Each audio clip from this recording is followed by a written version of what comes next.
Okay. Well, Tony, first Yeah, of sorry, all, yes. you have been away much too long, but Well, thank thank goodness you. you're back. Thank you. It's wonderful to see you. Thank you. You know, Tony, this is a special occasion because you're back and your friend and my friend Tony Zappi Yes, is he's back. And I just spoke to Bob Hope. Tony had me talk to Bob on the phone, and he said, "How about Tony Zappi being back home in Dallas?" It was just now, just a few minutes ago. It was really nice to hear his voice also. That's great. Tony, I know that your friendship with Tony Zappi goes back to the very first time you played Dallas. Tell me about that time. Well, there was a great man in our business. I know he's quite a legend, and his name is Joey Lewis. And he was, of course, Sinatra's favorite, and also anybody who ever met him. He was just a beautiful human being. And he was so simpatico to youth. And when I first started out, I worked with him at the Copa in New York City. And he said, "Where are you going, son?" So I said, "Well, I'm going to Dallas." So he said, he didn't say anything about it, but when I got here, I found out from Tony that he had written a letter to Tony and said, "There's a young boy by the name of Tony Bennett coming down there." He said, "Please help him out." And of course, that was another era, but it was so beautiful to have that kind of human being in our lives. And he's unforgettable. And he was the guy who introduced me, and Tony was responsible for the first important review that I received that was able to go all around the world. Tony, were you nervous about playing Dallas? Were you afraid that they were a bunch of country people who You mean wouldn't understand? when I first came? Yes. Well, no, I was just afraid, but not because of the terrain. It was just that I was a brand new kid, and I didn't know what to expect, and I was nervous in any city. It wasn't Dallas, it was anywhere, but I'm starting to enjoy it now. After 30 years of traveling and being all over the world, I'm getting to like it. And so Dallas has been good for you in your career then? Oh, beautiful. They've always been so warm, and I understand this weekend is completely sold out. They've always been so supportive of me, and it's something that I cherish very, very much. I've had some great times here. I met some beautiful people that have become great friends of mine, and it's all right. It's a beautiful place to perform. Tony, of course, people in the room tonight were just as enthusiastic and as receptive to what you do as they were back in the 50s and the 60s when, your kind of thing was just what everybody was wanting and what everybody responded to. But I wonder, was there ever a time in your career when you sort of panicked and you thought, oh my gosh, the trend is this and the trend is that? Was there ever such a time? It happens daily. There's so many fashions that I just don't know. I mean, I finally just said, well, what's new? After you travel so many years, you finally get to become a professional, and there's a few new things. Hi, love. Thank you. There's a few new things around. Every once in a while, I like a new song. I'll put it into my performance. But I don't think the public changes. I think fashion changes, but I think if you have a good, solid performance, the people will accept it, So when new things come out, or when trends like the country western trend or so forth, do you tend to just not pay any attention to it, or what? Well, I've always been criticized by CBS Records, by the fact that I've always been ahead of time. I was the first artist to do the first country song as a crossover. I did Cold Cold Heart, and that was the first northern artist that ever did a Hank Williams country song, and it became a million seller. And then I did the first rock and roll record with Sam the Man Taylor from Philadelphia. So I'm always about 6 months ahead of time, and then Mitch Miller would say, "Your timing is all wrong," And he said, you're too much ahead of time. But I love popular music so much that I kind of sense that this might become. I love to try and guess as to what the public's going to like next. What do you think the public is going to like next? Well, I think the young adults now, the young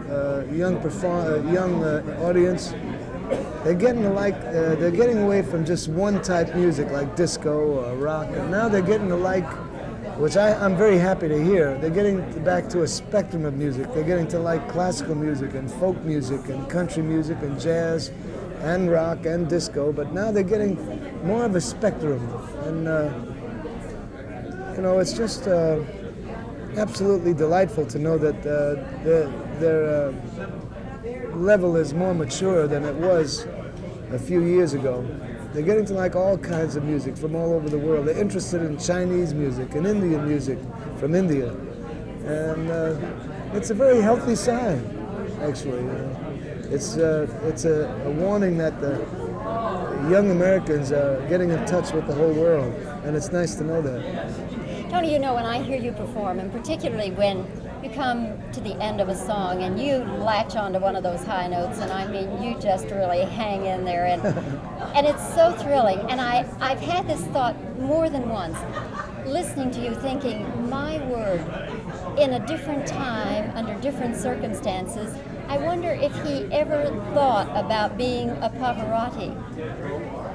Well, that's a good question. My brother was a wonderful opera singer, and he sang in the Metropolitan Opera when he was 14 years old. And he sang solos in the Metropolitan Opera. He was a tremendous, they used to call him the Little Caruso. He lives in Fort Lauderdale now. And a great person, and he's not in the business any longer. But I would kind of get jealous, how brothers are, and I would do all the comedy. I'd imitate Al Jolson. While he was imitating Caruso, I was imitating Al Jolson and Eddie Cantor. And so I would kind of, sing popular music. And I'm still in the popular music field, but secretly I have a great admiration for tremendous opera singers. I happen to like that very much. But I'm in love, I have a love affair with popular songs. So you're not sitting there wishing you were Pavarotti? Oh, no. I have no regrets, luckily. I'm a very lucky guy. I don't have any regrets. I like what I do, and I'm very happy that I'm healthy. Tony, one last question. That is, almost everybody who does impressions does Tony Bennett. Right. Who does the best Tony Bennett besides you? Well, I would really say the best one I've ever heard is, they all do caricatures, there's a guy called Bob Anderson in Las Vegas, and I think he comes the closest. But I think the best, most identifiable one is this parrot that was on the Johnny Carson show that sang, "I left my heart in San Francisco," and it made me fall right off the chair. And I think out of all the caricatures that were ever done on Tony Bennett, that parrot, I may take him on the road. If you ever have laryngitis, you can just crank up the parrot. Right. And everybody says, "Do you get tired of that song?" And I thought of working a new act where when I got to San Francisco, I bring the parrot out and have him do a chorus, so I don't have to do it every night. Well, Tony, you can do it every night, and it'll be just fine with me. Thank you, man. Welcome back to Dallas. Thank you. And thanks for a beautiful opening. Thank you very much. Thank you. Thank you, Dallas. Okay, if you'll just stay where you are 1 second, so he can get a reverse tee shot. That's a great. Sammy Davis is, of course, the best of all the impersonators. Yes, Sam is honestly. Oh, he's a great artist. Well, it would take more to know. Well, thank you. Dallas has grown so much since I've been here. I don't believe. Every day, and I don't believe it either. I mean, it looks like mushrooms. It looks like Chicago now. I mean, the skyline. As I drove in from the airport, I said, "Wait a minute, that's Chicago. That's not Dallas." The ambition years ago was that Fort Worth was originally going to be all underground, so they would have kept. But now I understand it's getting as big as Dallas in its own way. It too is expanding. This whole.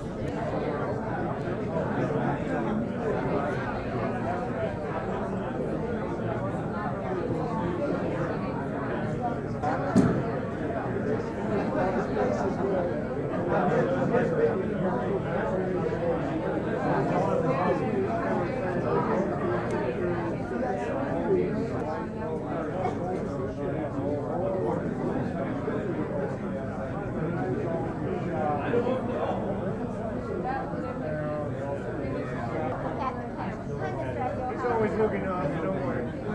Yeah, that'll be fine.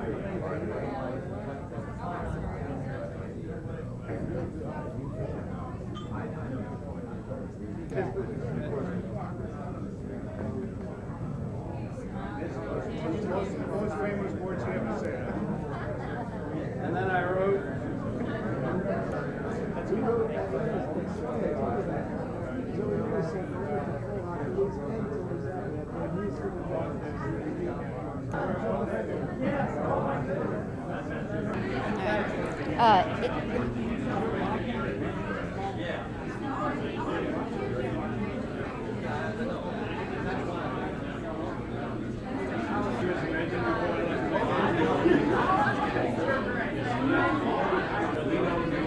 okay.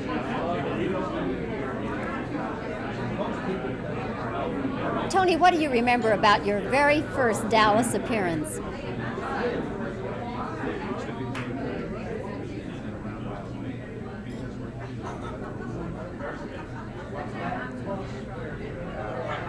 Tony, as music trends have changed through the years, has there ever been a time in your career when you panicked, wondering if you would be able to still have audience appeal? Tony, have there ever been any times in your career when you have panicked because of the various changes in trends?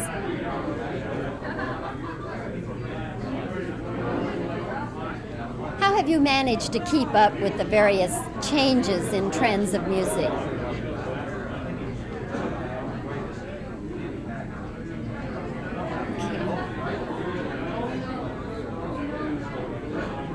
Tony, so many times when you hit one of those high notes and you hang in there forever and ever, I've often wondered if deep down you had a desire to be an opera singer.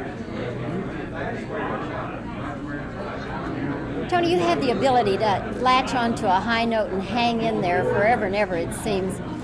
I wonder, have you ever had a desire to be an opera singer?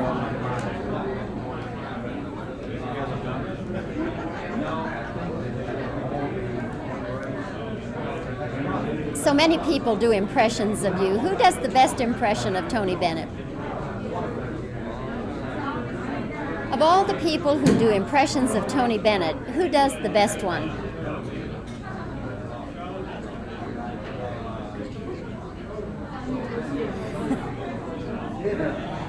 Okay, just a second. Are you rolling? Yeah.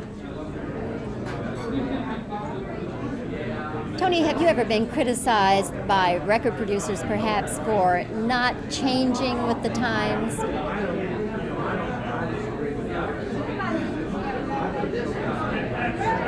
What has been your attitude about trends in music and changing with these various trends?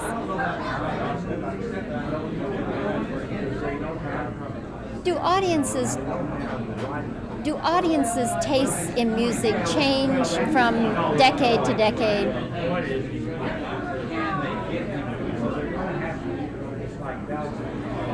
Okay.